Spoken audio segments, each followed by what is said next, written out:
Pasear lentamente sin la esclavitud del horario, siguiendo la mudable inspiración del gentío. Viajero en un mundo móvil y errático, adaptado al ritmo de los demás, en gracioso y feraz nomadismo. Aguja sutil en medio del pajar, perdido en un mare magnum de olores, sensaciones, imágenes, múltiples vibraciones acústicas. Corte esplendente de un reino de locos y charlatanes, utopía paupérrima de igualdad y licencia absolutas, tras sumar de corro en corro como quien cambia de pasto, en el espacio neutral de caótica, delirante estereofonía, panderetas, guitarras, tambores, rebeles, pregones, discursos, azoras, chillidos. Competencia feroz de la jalca, coexistencia de múltiples, simultáneos reclamos, libre abandono de cualquier espectáculo tras la novedad, excitación del corro vecino, necesidad de alzar la voz, argumentar, pulir la labia, afinar el gesto, forzar la mueca que captarán la atención del viandante o desencadenarán irresistiblemente su risa. Cabriolas de payaso, agilidad de saltimbanquis, tambores y danzas gnawa, chillidos de monos, pregones de médicos y herbolarios, irrupción brusca de flautas y panderetas en el momento de pasar el platillo. Inmovilizar, entretener, seducir a una masa eternamente disponible, imantarla poco a poco al territorio propio, distraerla del canto de sirena rival, arrancarle al fin el brillante dirham que premiará fortaleza, tesón, ingenuidad, virtuosismo.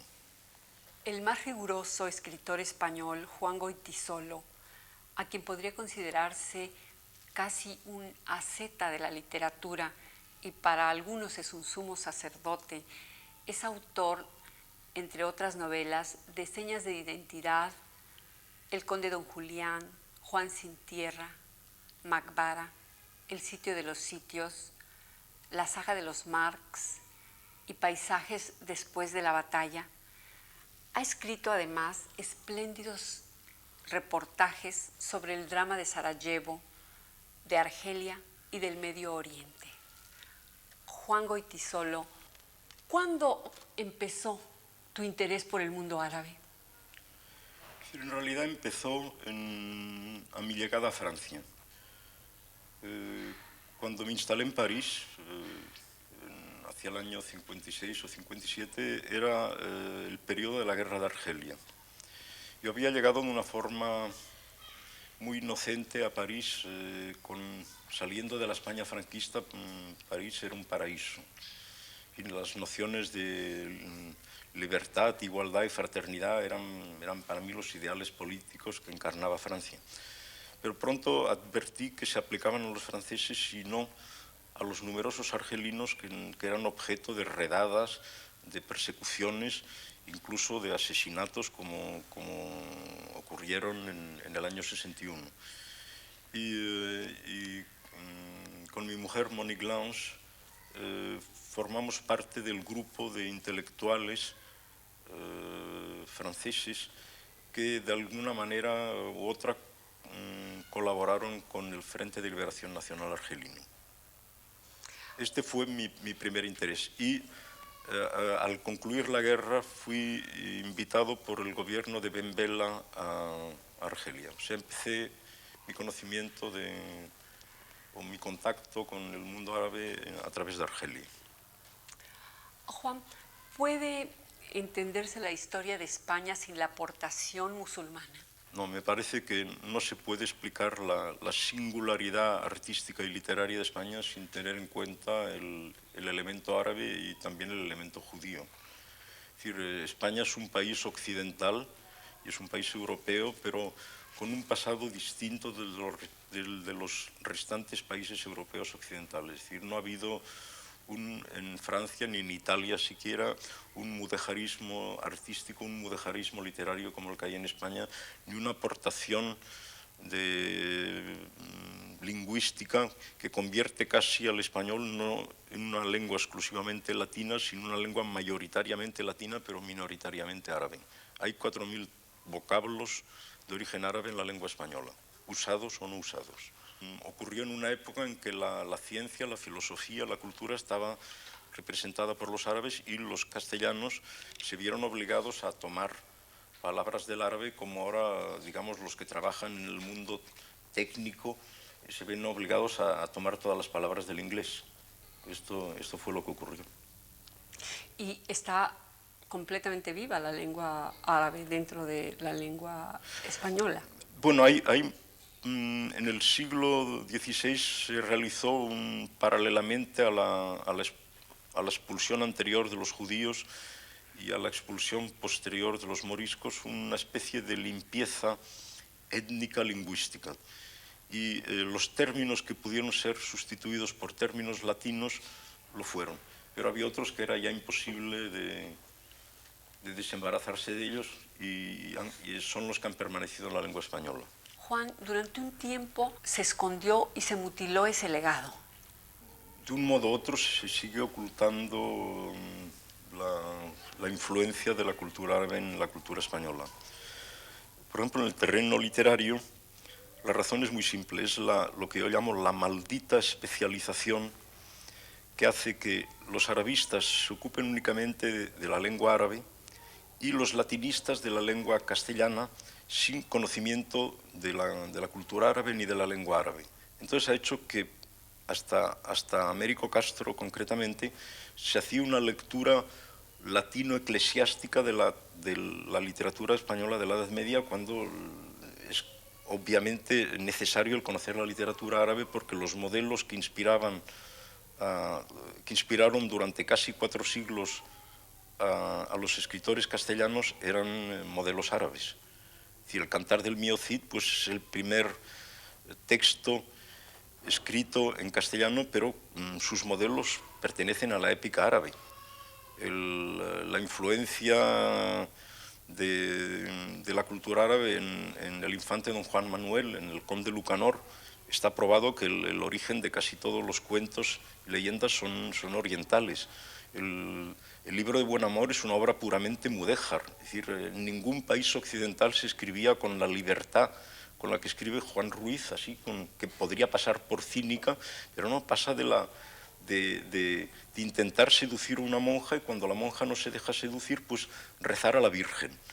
Esto es absolutamente inexplicable dentro de un contexto occidental, en cambio lo es dentro de la tradición erótica árabe, donde se pasa de la plegaria a la descripción más detallada del acto amoroso. Y lo mismo puede decirse de la figura de la alcahueta, de la Celestina, etc.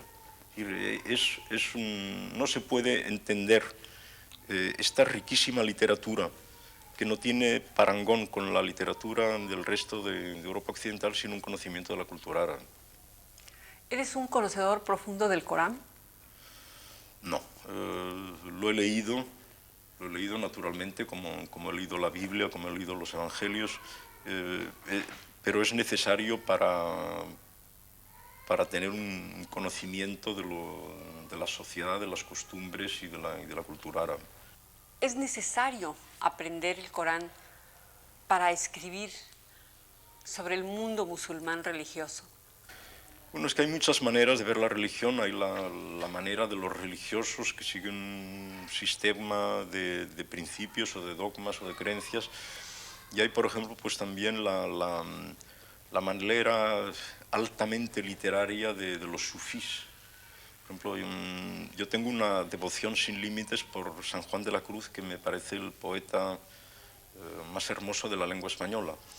Y cuando me di cuenta de que si es una rara avis, un pájaro solitario dentro del paisaje de la literatura castellana, en cambio forma parte de una bandada de aves sufís, porque hay muchos poetas árabes que se expresan como él, anteriores a él. Yo no hablo aquí de influencia, pero la misma ductilidad de la frase, ambigüedad, posibilidad de lecturas y de interpretaciones que tiene el cántico espiritual, lo encuentras igualmente en la poesía sufí. Una coincidencia Sí, poética. es convergencia más que influencia. Yo creo que una experiencia mística fuerte pues, se traduce en una especie de, a veces, de balbuceo, de incoherencia aparente, como lo hallamos a menudo en San Juan de la Cruz y en los otros dos místicos españoles, me refiero a Santa Teresa y al considerado heterodoxo Miguel de Molinos. Tú tienes mucho de asceta, Juan. En fin, Podrías haber sido un monje. No, vivo simplemente, es decir, esto corresponde a mi naturaleza, no es ningún mérito ni un objetivo piadoso, sino vivo así. ¿Cuántos años hace que comenzaste a venir a Marrakech, Juan, y a establecerte aquí? Yo empecé en el año 65 yendo a Tánger. Durante varios años pasaba unos 3 meses al año, iba a Tánger, donde por cierto escribí allí la reivindicación del conde don Julián, pero me encontré ante una dificultad. Yo quería aprender el árabe dialectal, por lo menos. Y en Tánger me era imposible porque la gente me hablaba en español, me conocía como español, todo el mundo. Entonces decidí cambiar de sitio y vine a Marrakech, donde fingí que no sabía el francés en una época en que nadie conocía el español en Marrakech.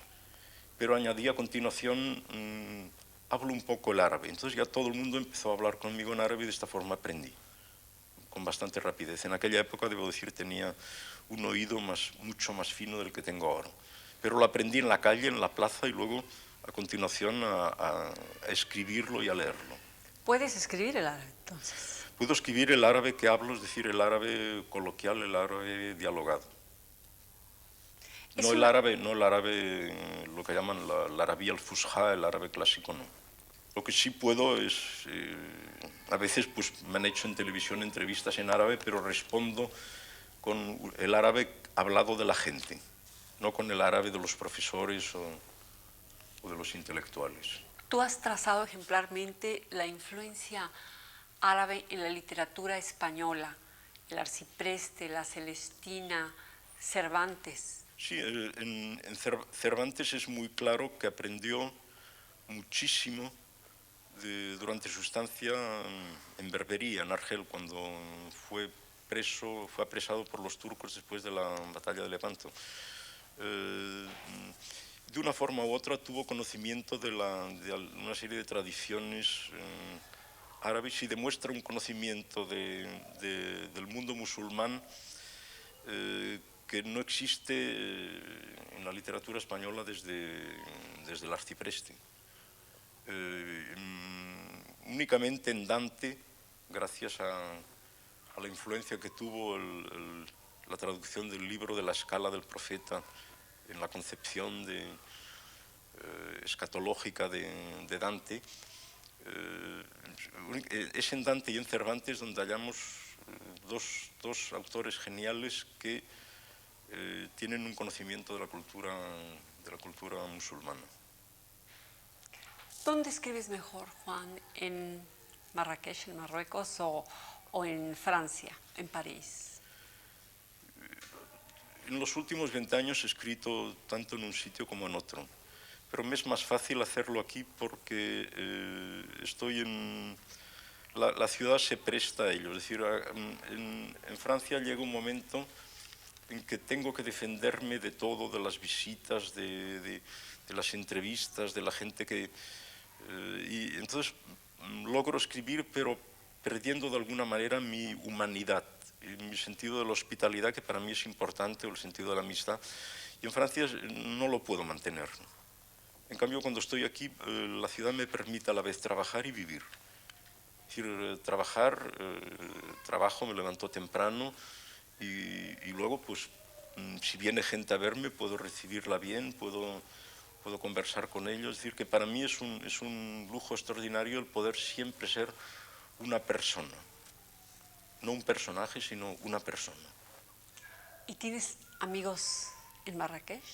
Bueno, supongo que debes de tenerlos, pero me refiero, ¿tienes una vida social, dentro del mundo social que te interesa a ti? No puedo llamar vida social, es decir, voy a los cafés de la plaza y allí tengo amigos, pero de muy distintas profesiones. Los hay que son de vez en cuando intelectuales, pero también hay maestros de escuela, hay los músicos en Gnawa, los chicos que viven de la plaza, y todo el mundo me saluda, habla conmigo y tenemos charlas con ellos. Bueno, es una regla de cortesía, aquí la gente me conoce y aprecian mucho el esfuerzo de un extranjero que se ha tomado la molestia de aprender el árabe, porque es algo desdichadamente muy raro. La mayor parte de los franceses, por ejemplo, que han nacido en Marrakech o en Marruecos, pues no saben una palabra de árabe, no lo hablan. Juan, el mundo árabe ha influido mucho en tu literatura. ¿Cómo pudiste pasar de la literatura como El Conde Don Julián, aunque hay mucho también ahí del mundo árabe, pero cómo pudiste pasar de una a otra? Yo insisto en que un buen conocedor de la literatura española tiene que conocer el árabe. Es decir, lo que he hecho yo ha sido desenvolver siempre lo que yo llamo el árbol de la literatura. Es mi relación con autores a los que trato de seguir, a los que trato de alguna manera de medirme con ellos. Desde Juan Ruiz, por ejemplo, una novela como Macbara es en cierto modo un homenaje al libro de Buen Amor. Las virtudes del pájaro solitario, la relación es intensísima con San Juan de la Cruz. En los últimos libros que he hecho, pues es una relación muy cervantina. Y el conocimiento de la cultura árabe me ha ayudado a conocer mejor mi propia cultura. Sin olvidar a Ibn Arabi, que este místico nacido en Murcia, que es para mí, le llamo yo el Borges de la imaginación religiosa. Leer a Ibn Arabi es estar leyendo a Borges. Una filosofía. La filosofía, el cambio, la imaginación continua, es el triunfo de la imaginación. ¿Y qué tan apreciado eres en el mundo árabe como escritor del tema de su universo? Han traducido algunas de mis obras al árabe. La traducción a veces es difícil. Por ejemplo, ha habido una traducción excelente de La Cuarentena, hecha aquí en Marruecos. Luego ha habido antologías de textos míos, pero tal vez lo que se ha traducido más han sido libros como lo que he escrito en estos últimos años sobre el horror de Bosnia, sobre Sarajevo, sobre el drama de los palestinos, sobre el horror que está azotando actualmente a la población argelina, o incluso el libro de Chechenia. Esto se ha traducido al árabe, publicado en periódicos, y mucha gente lo ha leído. Entonces, me consideran como alguien que ha sabido defender su causa. Ahora, aquí hay que aportar una precisión. Es decir, mi actitud ha sido siempre la de la crítica de lo propio, la crítica de la cultura española a la que pertenezco, y el respeto de lo ajeno en lo que tiene de respetable. Que esto me parece a mí muy importante. Hay cosas dentro de la cultura musulmana que me merecen el mayor respeto y otras cosas no. Entonces, respeto a las que son respetables. ¿Qué es lo que más te atrae del mundo árabe, del mundo musulmán? Es decir, me encuentro mejor en una sociedad que puede parecer atrasada o medieval como la de Marrakech que en Nueva York o en París. Me parece mucho más humano. Tal vez me he equivocado yo de siglo, pero estas formas de vida me siento más cómodo aquí que en una una sociedad donde parece que tu vida está programada por ordenadores. No me adapto. He sido profesor durante bastante tiempo en universidades norteamericanas y no podría, en fin, me gusta mucho Nueva York, pero no podría repetir la experiencia. Yo creo que la diferencia entre el mundo norteamericano y el mundo árabe es abismal. Es abismal. Es decir, esto es una elección. Yo no digo que tenga razón o no, pero me encuentro mejor aquí que siendo, no sé, jefe de departamento o profesor emérito en New York University. No me cabe la menor duda. Y pese a todo, me encanta Nueva York. Es una ciudad que cuando voy la disfruto. Sí, pero te veo más entre las gelabas de Marrakech que entre me encuentro más cómodo los aquí. jeans de Madison Avenue. Hay una cordialidad, una hospitalidad que yo aprecio mucho. Son cualidades que para mí cuentan. Juan Goytisolo, muchas gracias. En Marrakech, Silvia Lemus.